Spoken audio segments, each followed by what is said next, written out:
Bonjour à tous, j'espère que vous allez bien.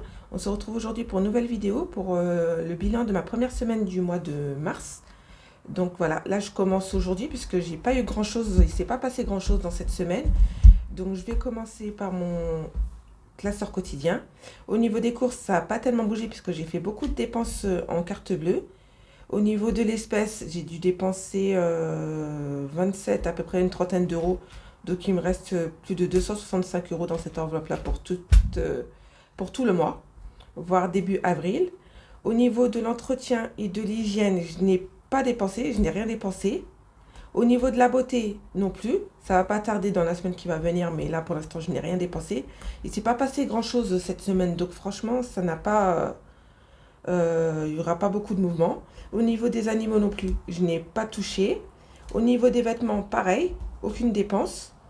C'est limite une semaine blanche, je dirais. Mais au niveau des baskets, tout ce qui est sport, ça n'a pas bougé. Au niveau de la santé non plus, pareil, ça n'a pas bougé. Pour tout ce qui est école, aucune dépense. Au niveau des cadeaux, pareil, aucune dépense. Au niveau de l'équipement, ça n'a pas bougé, sauf que j'avais programmé de mettre de côté pour le téléphone de ma fille. Donc je vais prendre 20 euros dans cette enveloppe, je vais mettre de côté. Bon, je vais mettre 10 euros. Et puis dès que j'aurai 10 euros d'à côté, je les mettrai. J'ai retiré plutôt. Au niveau des transports, j'avais budgétisé 70 euros par mois.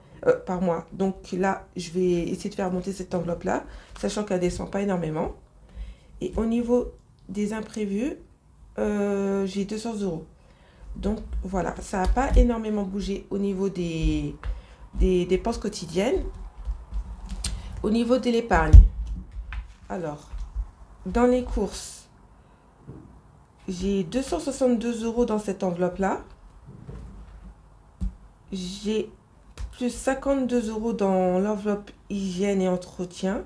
Dans l'enveloppe cadeau, j'ai plus de 120 euros dans cette catégorie-là.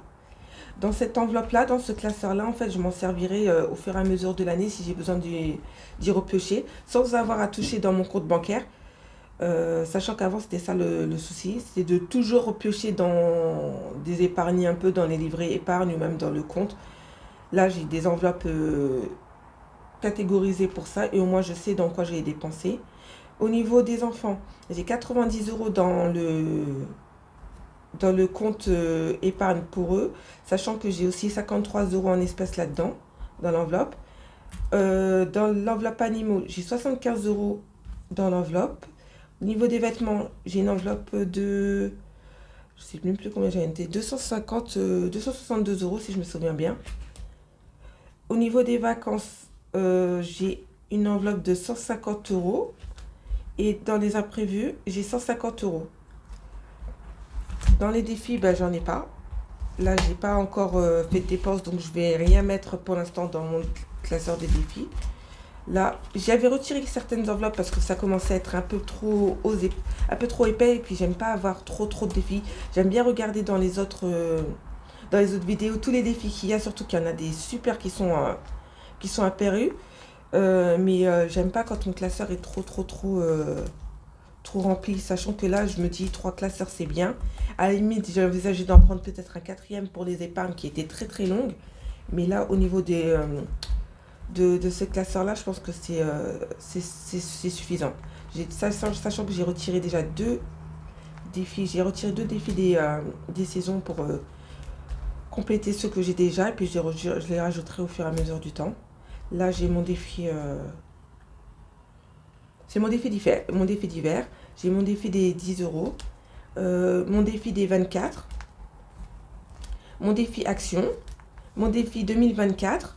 Mon défi des 12 mois. Le défi des 1000 euros. Et celui-là, c'est le défi des appareils. Donc là, je vais rajouter les 20 euros. Les 10 euros.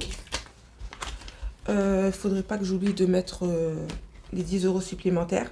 Donc je vais rajouter 10 euros dès que je vais dépenser ou je vais casser le billet des 50 dans mon épargne des 50 dans mon défi, dans mon épargne des équipements.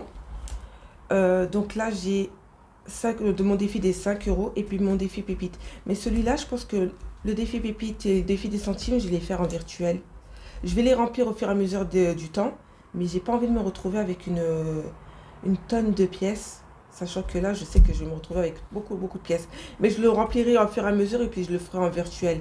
Dès que j'aurai la somme, je vais les mettre petit à petit de côté. Je les dépenserai en course et puis je les mettrai au fur et à mesure en virtuel dans le compte épargne. Ça sera plus simple pour moi et ça sera plus simple à gérer.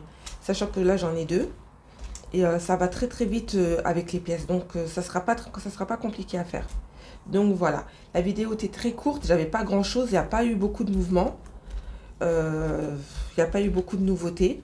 Donc vous, j'espère que ça va, que votre budget se porte bien. J'ai vu qu'il n'y avait pas beaucoup de mouvements aussi au niveau des vidéos, mais à part surtout beaucoup de nouveaux défis, beaucoup de comment on appelle ça, de nouveautés par rapport à certains classeurs qui changeaient. Mais mis à part ça, ben, j'espère que ça va pour vous, que votre budget se porte bien.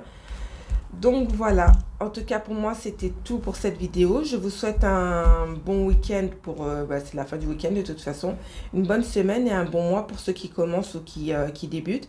En tout cas pour ceux qui hésitent à se lancer dans les enveloppes budgétaires, franchement n'hésitez surtout pas, allez-y, c'est vraiment, on voit la différence, que ce soit en virtuel, que ce soit en espèces, que ce soit, peu importe la méthode que vous employez, que virtuel et un peu espèce, lancez-vous, c'est vraiment une bonne méthode. Après, franchement, chacun fait comme il le sent. Moi, j'aime bien cette méthode-là, je pense que je vais la garder pendant un bon moment. Surtout le fait d'avoir de l'espèce, ça me permet de bien voir ce qui se passe au niveau de mes comptes. Donc, je pense que je vais la garder pendant un bon moment. Et à la limite, passer en virtuel, mais en sachant exactement ce que ça vaut, ce que ça vaut et comment je vais les dépenser.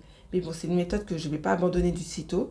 Et puis, même si je ne fais pas de vidéo en ligne, je la garderai quand même. C'est vraiment très utile. Donc, voilà. Ben, je vous souhaite une bonne semaine et je vous dis à bientôt pour les prochaines vidéos. Bye bye!